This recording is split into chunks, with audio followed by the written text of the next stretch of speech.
कहानी की शुरुआत में हमें मोम्बासा को दिखाया जाता है। सुनसान गली में हम एक सोल्जर को देखते हैं जो कि एक मिशन को पूरा करने के लिए आया था। वैसे मैं आपको बता दूं, ये सोल्जर मूवी का हीरो है। इसका नाम है रे। पहले तो वो जोर से दरवाजे को पीटता है और फिर घर के अंदर एक ग्रेनेड को फेंक देता है। ग्रेनेड के धमाके की वजह से 2 आतंकियों का खात्मा हो जाता है। इसके बाद रे गन लेकर के अंदर आ जाता है और सभी आतंकियों को शूट करके खत्म करने लगता है। अंदर जाने के बाद वो देखता है कि आतंकियों का जो लीडर था उसने एक होस्टेज को बंदी बना करके रखा है। आतंकियों का सरदार रे से कहता है कि अपनी गन नीचे करो वरना मैं इसे खत्म कर दूंगा। उसके कहने पर रे अपनी गन नीचे रख देता है। इसके बाद वो आतंकी से बात करके उसे बातों में उलझाने की कोशिश करता है। मौके का फायदा उठा करके रे अपनी गन निकालता है और उस आतंकी को शूट करके खत्म कर देता है। इस तरीके से आतंकियों के लीडर को खत्म करने के बाद रे होस्टेज को बचा लेता है। हालांकि बाद में उसे मालूम चलता है कि उसे भी एक गोली लग चुकी है। इसके बाद हमें इटली के एयरबेस को दिखाया जाता है। मिशन को पूरा करने के बाद सभी सोल्जर वापस लौट करके यहाँ पर आ जाते हैं। रे फौरन जा करके अपनी गर्लफ्रेंड जीना से मिलता है। आज की रात में ये दोनों एक साथ वक्त बिताते हैं। अगले दिन सुबह में जब रे सो करके उठता है तब उसे मालूम चलता है कि जीना घर पर नहीं है। टेबल पर जीना ने एक लेटर लिख करके रखा था जिसमें लिखा हुआ था, मैं नाश्ता लेने के लिए जा रही हूँ। रे उठ करके जैसे वॉशरूम में जाता है तो उसी वक्त 2 लोग घर के अंदर हथियार लेकर के घुस आते हैं। इनके आने की भनक रे को लग जाती है। उसे मालूम चल जाता है कि घर के अंदर कोई आया है। ये लोग हथियार लेकर के बाथरूम के अंदर जाते हैं और रे को आईने के अंदर देख करके उस पर हमला कर देते हैं। लेकिन इन लोगों को नहीं पता था कि इनके आने की खबर रे को मालूम चल चुका है। वो दरवाजे के पीछे छुप चुका था।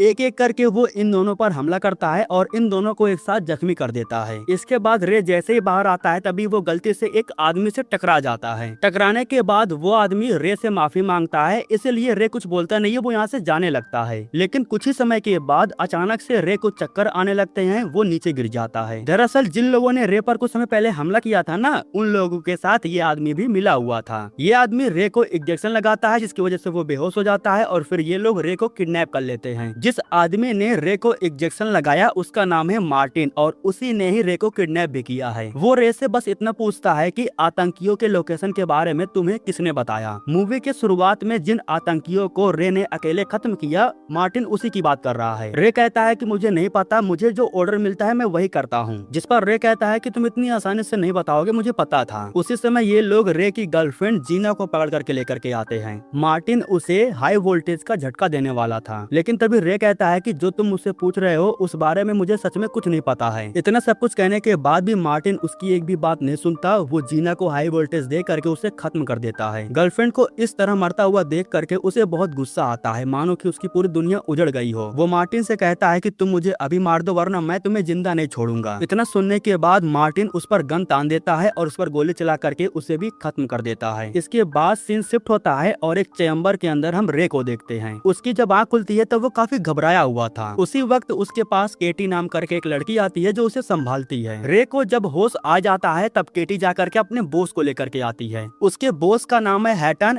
इस पूरी फैसिलिटी का वो मालिक है, मतलब कि वही करता धरता है। वो रे को अच्छे से चेक करता है और उससे कहता है कि मुझे तो विश्वास ही नहीं हो रहा है कि मैंने तुम्हें जिंदा कर दिया। रे जब अपने बारे में याद करने की कोशिश कर रहा था तब उसे कुछ याद नहीं आ रहा था, जैसे कि उसका परिवार, उसका नाम क्या है। हैटन उसे बताता है कि तुम एक सोल्जर थे, जंग में शहीद हो चुके हो। वैसे तो तुम्हारी मौत हो चुकी थी लेकिन मैंने तुम्हें बचा लिया। यह सुनकर के रे हंसने लगता है। उसे ये सब मजाक लग रहा था। वो हैटन से कहता है कि अगर मैं जंग में शहीद हो गया हूँ तो मेरे परिवार वाले मुझे लेने के लिए तो आएंगे। जिस पर हैटन कहता है कि हमें उन्हीं लोगों की बॉडी दी जाती है जिन्हें लावारिस छोड़ दिया जाता है, मतलब कि जिसका परिवार बॉडी लेने के लिए नहीं आता है वो बॉडी हमें दे दिया जाता है। मैंने तुम्हें ठीक किया है, इसलिए अब तुम मेरी अमानत हो। इतना सब कुछ बताने के बाद वो रे को बाहर लेकर के जाता है और अपने फैसिलिटी के अंदर और भी सामानों को दिखाता है। रे के अंदर क्या पावर है ये दिखाने के लिए वो उसके हाथों को काट देता है, लेकिन तभी अचानक से उसका कटा हुआ हाथ पहले की तरह बिल्कुल ठीक हो जाता है। इसके बाद हैटन उसे बताता है कि तुम्हारा खून नैनाइट का बन चुका है। ये नैनाइट तुम्हारे शरीर को 10 गुना तेजी से रिकवर करेंगे। अगर तुम्हें कुछ भी होता है तो तुम बहुत ही जल्दी ठीक हो जाओगे। इसके बाद वो रे को लेकर के अपने और लोगों के पास जाता है जिनको हैटन ने ठीक किया है। इनमें से एक का नाम है नोवेल। वो भी एक समय पर सोल्जर हुआ करता था। उसकी आंखों पर हमला हुआ था जिसकी वजह से वो देख नहीं पा रहा था, लेकिन हैटन ने उसके लिए एक गैजेट बनाया जो उसके चेस्ट पर लगा हुआ है। अब वो अपनी आंखों से तो नहीं देख पाता, लेकिन चेस्ट पर लगे हुए गैजेट की मदद से वो साफ साफ देख पाता है। बिल्कुल इसी तरीके से एक हादसा डीके के साथ भी हुआ है। वो भी सोल्जर हुआ करता था, लेकिन जंग में उसने अपने दोनों टांगे गंवा दी।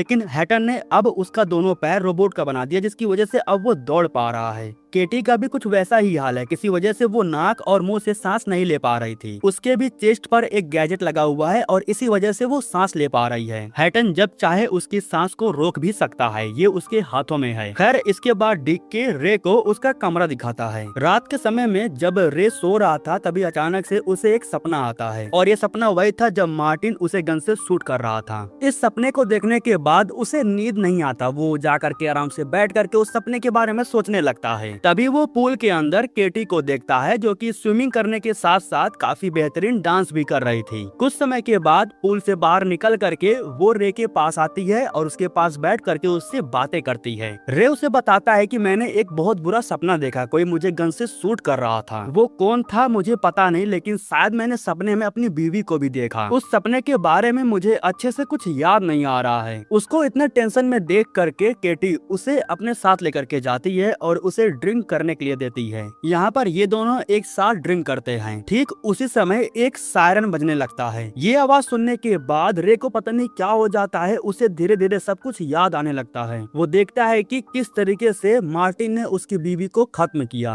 और आखिरी में रे को भी गोली मार करके खत्म कर दिया। ये सब कुछ रे को याद आ जाता है। मार्टिन के बारे में अब रे को सब कुछ मालूम चल जाता है। रे को पता चल चुका था कि उसे किसे खत्म करना है। पार्किंग एरिया में जा करके वो एक कार लेता है और रे को खत्म करने के लिए यहाँ से निकल पड़ता है। इसके बारे में जब हैटन को मालूम चलता है तब वो रे से बात करता है और उससे कहता है कि तुम मेरी अमानत हो, वापस लौट आओ। तुम इस तरह बिना मेरे से पूछे अपने मन का नहीं कर सकते। जिस पर रे कहता है कि मैं वापस खुद चल करके आ जाऊंगा, लेकिन सबसे पहले मुझे उसे खत्म करना है जिसने मेरी बीवी को खत्म किया। इतना सुनने के बाद हैटन उससे नाम पूछता है, जिसके बाद रे उसे मार्टिन का नाम बताता है। रे को पता था कि उसने अपना प्राइवेट जेट कहाँ पर रखा है, उसी पर बैठ करके वो यहाँ से निकल जाता है। इसके बाद सीन शिफ्ट होता है बुदापेस्ट में, जहाँ पर हमें मार्टिन को दिखाया जाता है, जो कि अपने ढेर सारे बॉडीगार्ड के साथ कार के अंदर बैठा हुआ था। सैटेलाइट के जरिए हैटन के लोग इसकी लोकेशन को निकाल लेते हैं और इसकी लोकेशन रे को बता देते हैं। जिसके बाद रे यहाँ पर एक ट्रक लेकर के आता है और इनके कार से ठोक देता है। ट्रक के अंदर कुछ सामान भरा हुआ था, जिसकी वजह से यहाँ पर चारों तरफ धुआं फैल जाता है। रे गन लेकर के बाहर आता है और मार्टिन के कार पर शूट करने लगता है। ब्लड प्रूफ होने की वजह से इन लोगों को कुछ नहीं होता। मार्टिन के बॉडीगार्ड बाहर निकल करके रे को ढूंढने लगते हैं। इस दौरान रे भी इन बॉडीगार्ड्स पर हमला करता है और इन्हें बहुत ही बुरे तरीके से मारता है। एक एक करके मार्टिन के सारे बॉडीगार्ड खत्म हो जाते हैं। मार्टिन जिस कार में बैठा हुआ था, आगे की सीट पर एक और बॉडीगार्ड बैठा हुआ था। कार का मिरर नीचे करके वो रे को मारने की कोशिश करता है, लेकिन रे उसे ही मार देता है। इस तरीके से कार अनलॉक हो जाता है और अब मार्टिन के बचने का चांस नहीं था। रे उसे गन से शूट करके खत्म कर देता है। काम खत्म कर लेने के बाद वो वापस से अपने प्राइवेट प्लेन के पास आता है। यहाँ पर हमें मालूम चलता है कि रे को लेने के लिए केटी के साथ नोवेल और डिक्के भी आया हुआ है। पहले तो ये लोग कार को उड़ा देते हैं और फिर रे को लेकर के यहाँ से निकल जाते हैं। रे को ठीक करने के बहाने से ये लोग उसे फैसिलिटी में लिटा देते हैं। डिक्के उसके साथ कुछ ऐसा कर देता है जिसकी वजह से रे हिलडुल नहीं पा रहा था, मतलब कि वो कोई मूवमेंट नहीं कर पा रहा था, सिर्फ सुन पा रहा था। डिक्के उसे कहता है कि तुम्हें पता नहीं है, लेकिन हम तुम्हारा इस्तेमाल कर रहे हैं, एक बार फिर से सब कुछ भूलने के लिए तैयार हो जाओ। इतना कहने के बाद वो एक बटन को दबाता है, जिसकी वजह से रे बेहोश हो जाता है। मशीन उसके शरीर से ब्लड को निकालती है और फिर अपना काम करना शुरू कर देती है। मूवी की शुरुआत में रे ने जिस मिशन को पूरा किया था वो सब कुछ उसे याद था। उसकी याददाश्त में से इस डाटा को इन लोगों ने रिकवर कर लिया और अब हैटन उसकी याददाश्त के साथ हर बार छेड़छाड़ करता है। पिछली बार वो मार्टिन को मरवाना चाहता था, इसलिए उसने मार्टिन का चेहरा वीडियो पर लगा दिया था, लेकिन इस बार ये लोग मार्टिन का चेहरा हटाते हैं और अपने नए टारगेट का चेहरा उस पर सेट कर देते हैं। इस बार इनका जो टारगेट था वो था वेगन। मार्टिन का चेहरा हटा करके ये लोग वेगन का चेहरा उस पर लगा देते हैं। फोटो में आप साफ साफ देख पा रहे होंगे कि वेगन हैटन के साथ में खड़ा है। इसका मतलब कि हैटन के साथ में कोई पुरानी दुश्मनी होगी, इसलिए वो वेगन को मरवाना चाहता है। रे के दिमाग में वो फिर से सब कुछ रिक्रिएट करता है, लेकिन इस बार मार्टिन को हटा करके वो वेगन का चेहरा लगा देता है। इस बार जब एक बार फिर से रे को होश आता है तो हैटन पहले की तरह उसे सब कुछ सारी बातें बताता है। सीन बिल्कुल वहीं पर जाकर के शिफ्ट हो जाता है जहाँ पर केटी उसे ड्रिंक करने के लिए लेकर के जाती है। जब वो ड्रिंक कर रहा था तब सायरन बजने लगता है और उसी सायरन की वजह से उसे फिर से सब कुछ याद आ जाता है। फर्क सिर्फ इतना है कि पिछली बार मार्टिन था, लेकिन इस बार वेगन का चेहरा लगा दिया गया है। पहले की तरह जब सब कुछ उसे याद आता है तो वो फिर से कार को उठाता है और अब इस बार वेगन को मारने के लिए वो निकल जाता है। अपने बीवी के हत्यारे को मारने के लिए उसके अंदर जुनून भरा हुआ था, लेकिन उस बेचारे को क्या पता कि हैटन उसका इस्तेमाल कर रहा है। इस बार हैटन जब उससे पूछता है कि तुम किसे मारने के लिए जा रहे हो, तो वो इस बार वेगन का नाम लेता है। यहाँ पर आप लाइन से देख पा रहे होगे कि हैटन ने अभी तक इतने सारे लोगों को मरवा चुका है और इस बार वेगन की बारी है। सैटेलाइट के जरिए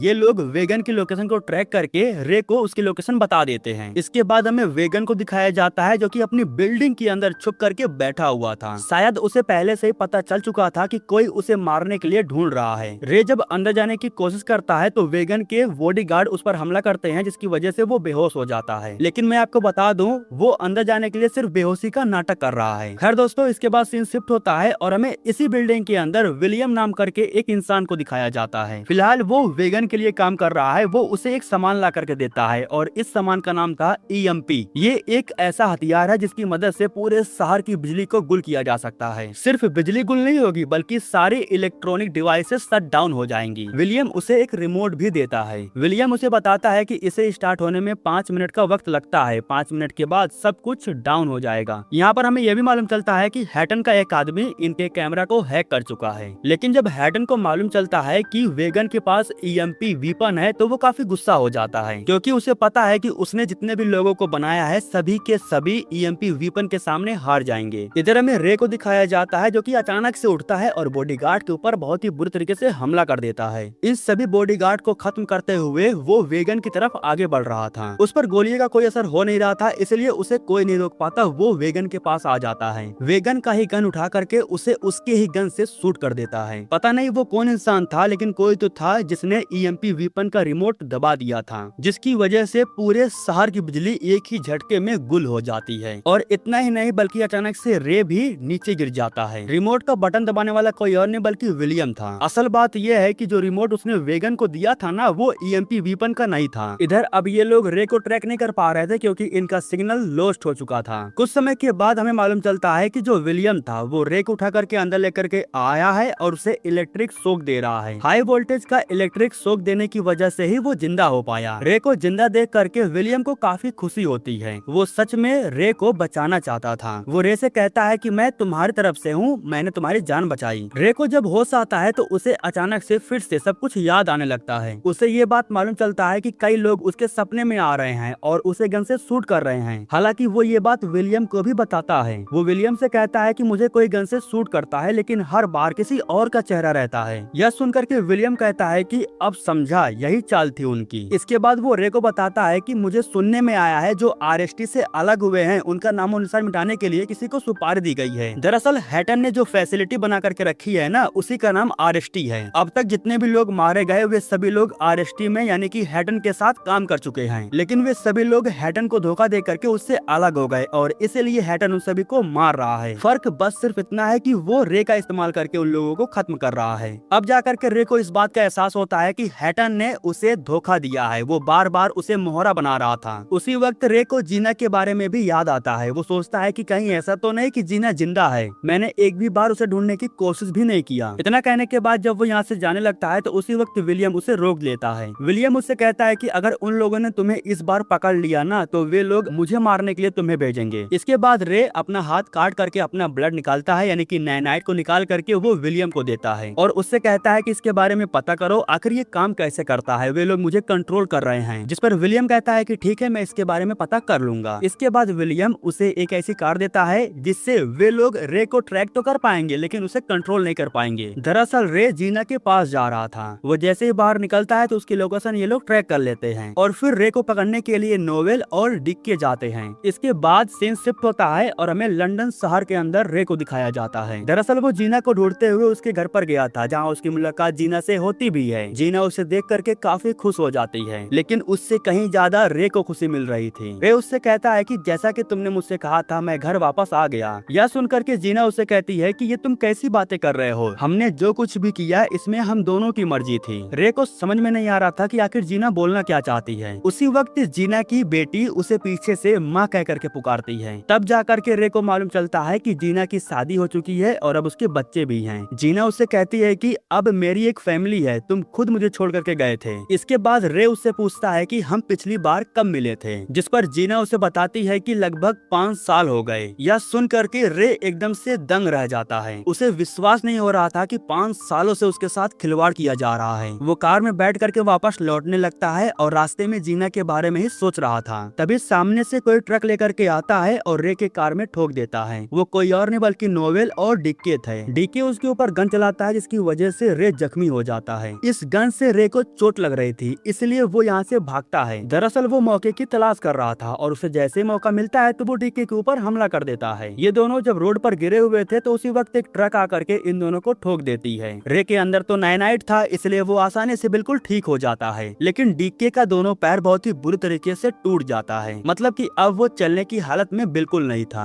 उसी वक्त पीछे से नोवेल आकर के रे के पीठ पर एक इंजेक्शन लगा देता है, जिसकी वजह से वो बेहोश होकर के नीचे गिर जाता है। इधर हमें हैटन को दिखाया जाता है, जो कि केटी से कहता है कि विलियम को जाकर के खत्म कर दो। यह सुनकर के केटी काफी गुस्सा हो जाती है और हैटन से कहती है कि तुम्हारे कहने पर मैं किसी मासूम को नहीं मारूंगी। यह सुनकर के हैटन अपने रोबोट वाले हाथों पर एक बटन को दबाता है। वो जैसे ही बटन को दबाता है तो केटी को सांस लेने में काफी प्रॉब्लम होने लगती है। जिस गैजेट से वो सांस ले रही थी उसे हैटन ने बंद कर दिया था। हैटन उससे कहता है कि अगर मैं तुमसे इज्जत से बात कर रहा हूँ तो मुझे भी इज्जत चाहिए। मेरी वजह से तुम जिंदा हो, इसलिए तुम्हें मेरी बात माननी ही पड़ेगी। मैं तुम्हें चाहूँ तो एक झटके में खत्म कर सकता हूँ। इतना कहने के बाद वो फिर से बटन को दबा देता है, जिसकी वजह से केटी फिर से सांस लेने लगती है। इसके बाद सीन शिफ्ट होता है और हमें विलियम को दिखाया जाता है, जो कि अपने दोनों बॉडीगार्ड के साथ बाहर आया हुआ था। इसी जगह पर बाहर के साइड में हम केटी को देखते हैं, जो कि विलियम को खत्म करने के लिए यहाँ पर आई थी और हैटन ने उसे भेजा था। विलियम से ही वो लाइटर मांग करके सिगरेट जलाती है और उसके सामने जैसे ही धुआं निकालती है तो अचानक से विलियम को पता नहीं क्या हो जाता है, वो चक्कर खा करके नीचे गिर जाता है। बॉडीगार्ड जब केटी पर हमला करने के लिए आते हैं तो केटी बहुत ही बुरी तरीके से उन्हें मारती है और जख्मी कर देती है। बॉडीगार्ड को खत्म करने के बाद वो विलियम को उठा करके अपने साथ लेकर के जाती है।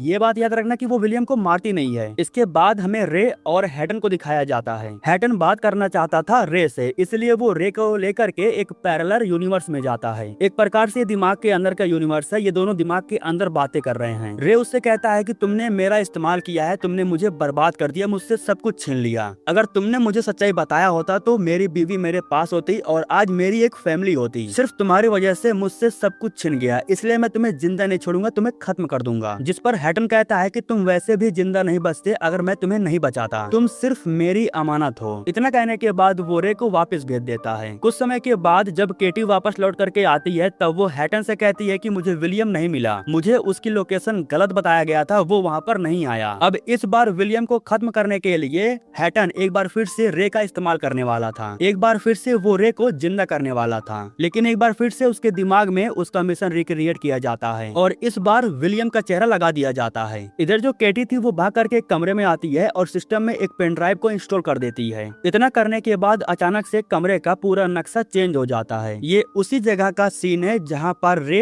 होस्टेस को बचाने के लिए आया था। हैटन जैसे ही सीन को रिक्रिएट करता है तो उसी वक्त उसकी मुलाकात केटी से हो जाती है, क्योंकि इस बार केटी पहले से ही उस जगह पर आ गई थी। रे उसे देखता है और उससे कहता है कि मैं तुम्हें जानता हूँ, मैंने तुम्हें कहीं देखा है। उसी वक्त केटी एक बटन दबा देती है, जिसकी वजह से कमरे का सारा सिग्नल विलियम के पास चला जाता है, जो कि इसी बिल्डिंग के नीचे पार्किंग एरिया में एक कार के अंदर बैठा हुआ था। जैसे ही उसे सिग्नल मिलता है तो वो हैटन के सारे सिस्टम को हैक करने लगता है। इस बार विलियम हैटन को उसके काम में कामयाब नहीं होने देता, क्योंकि इस बार विलियम रे को होश में ला देता है। काम पूरा कर लेने के बाद इधर जो केटी थी वो भी भागने की पूरी तैयारी कर रही थी, लेकिन तभी कमरे में हैटन आ जाता है, जो उसे उठा करके दूर फेंक देता है। केटी को मारने के लिए वो अपने रोबोटिक हाथ का बटन दबाता है, लेकिन इस बार एक्सेस डिनाई हो जाता है, क्योंकि सारा सिस्टम अब विलियम के हाथ में है। हैटन से बच करके वो बाहर आती है और डाटा सर्वर वाले कमरे में चली जाती है। कमरे में वो एक छोटा सा बॉम्ब फेंक करके धमाका कर देती है, जिसकी वजह से सारा सर्वर क्रैश हो जाता है। हैटन के पास जितना भी डाटा था सब कुछ एक झटके में बर्बाद हो जाता है। इधर हमें रे को दिखाया जाता है, जो कि हैटन को खत्म करने के लिए जा रहा था, लेकिन तभी डीके उसके सामने आ जाता है। इन दोनों के बीच में फाइट शुरू हो जाती है और फाइट के दौरान गलती से ये दोनों लिफ्ट के ऊपर आकर के गिर जाते हैं। उसी वक्त यहाँ पर नोवेल भी आ जाता है और फिर ये दोनों मिल करके रे के ऊपर हमला करते हैं, लेकिन इस दौरान रे को जैसे मौका मिलता है तो वो डीके के ऊपर हमला कर देता है, जिसकी वजह से वो लिफ्ट से दूर फेंका जाता है। इस दौरान लिफ्ट बहुत ही बुरी तरीके से टूट करके नीचे गिरने लगती है। नोवेल और रे ये दोनों लिफ्ट से नीचे लटके हुए थे, बचने का कोई चांस नहीं था। डिक्के चाहता तो वो नोवेल को बचा लेता, लेकिन वो लिफ्ट के वायर को तोड़ने लगता है। उसी वक्त नोवेल नीचे गिर जाता है और उसकी मौत हो जाती है। रे अभी भी लटका हुआ था, उसे जैसे ही मौका मिलता है तो वो जंप करके ऊपर आता है और डिक्के को पकड़ लेता है। डिक्के और रे ये दोनों एक साथ नीचे नीचे गिरने लगते हैं। रे उसे पकड़ता है और जोरदार पंच मार करके नीचे फेंक देता है। वैसे तो रे भी खुद को नहीं बचा पाता, वो भी नीचे जा करके गिरता है, लेकिन उसे कुछ होता नहीं है, वो बच जाता है। उसी वक्त यहाँ हैटन आकर के रे को गन से शूट करता है।